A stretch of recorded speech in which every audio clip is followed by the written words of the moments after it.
Bonjour à tous, bienvenue ici à l'Opéra Comédie pour assister à la 23e édition des Masters de la lettre M. Pour remettre le prochain master, le prix régional, je vais appeler sur scène Carole Delga, présidente de la région Occitanie.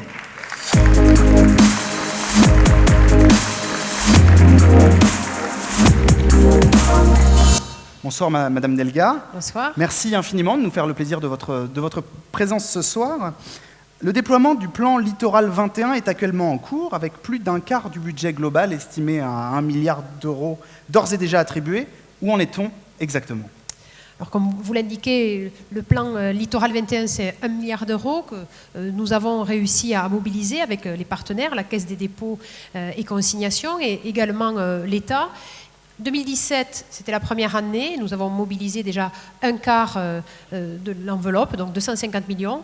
À la fin de l'année 2018, ça sera 270 millions d'euros de plus. Donc nous sommes dans la bonne vitesse de croisière. Le plan Littoral 21, c'est tout simplement de donner un avenir dans le 21e siècle à ce littoral languedocien. C'est la suite du plan Racine.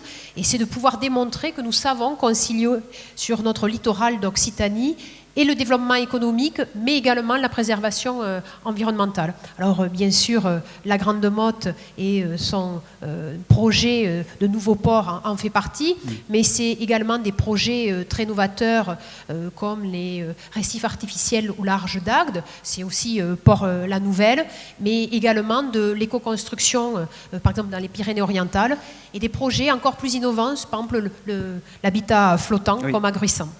Très bien. Alors une question qui va intéresser les chefs d'entreprise dans cette salle. La nouvelle agence régionale de développement économique, qu'elle a bien nommée ADOC, a été lancée cette année. Concrètement, qu'est-ce qui change sur le terrain pour les entreprises ?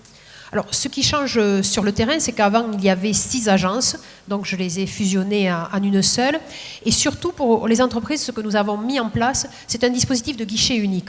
Parce que quand on est chef d'entreprise, et vous le savez bien, parce que vous êtes très présente dans cette salle, vous avez besoin d'avoir, en fait, les formalités administratives les plus simples possibles. Donc, nous avons dit, nous devons mettre en place un réseau et dire qui fait quoi. C'est-à-dire, nous avons organisé avec nos partenaires les consulaires, et donc je salue le président de la Chambre de commerce et d'industrie de l'Hérault, qui est le premier vice-président de la Chambre régionale. Nous avons mis en place avec l'ensemble de nos partenaires un dispositif pour simplifier donc le guichet unique. Vous nous le dites une fois, et nous on se débrouille. On travaille également avec les agglomérations, puisque avec toutes les agglomérations sont adhérentes sur notre agence régionale de développement économique ADOC, avec également des chefs d'entreprise dans les conseils d'administration.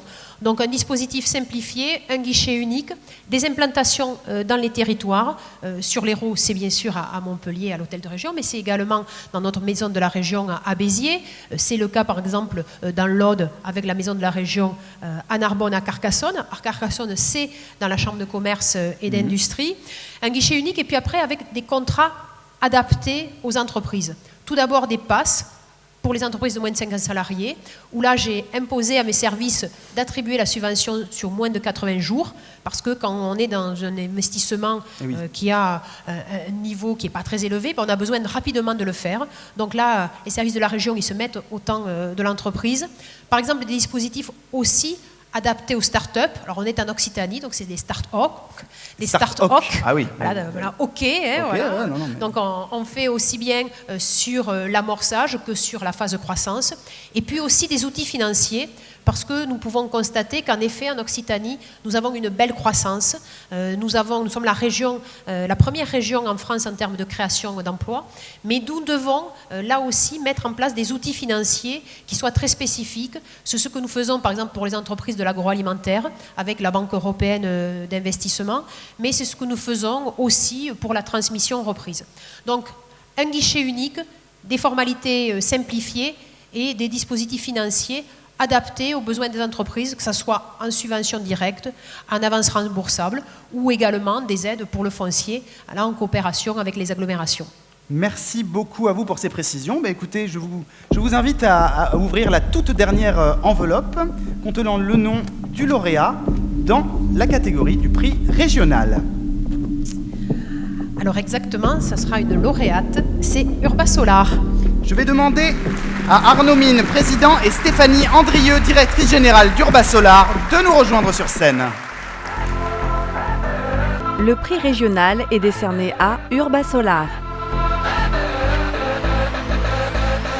122 salariés, 87 millions d'euros de chiffre d'affaires cette année, le groupe montpelliérain Urbasolar, fondé en 2006 par Arnaud Mine et Stéphanie Andrieux, est spécialisé dans le développement de procédés innovants en matière de conception, de réalisation, de financement et d'exploitation de centrales photovoltaïques en grande toiture et de centrales au sol.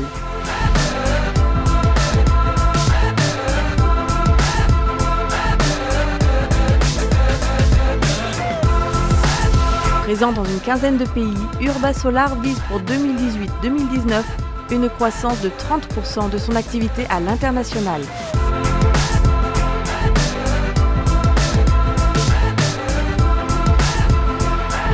Le prix régional, société Urbasolar.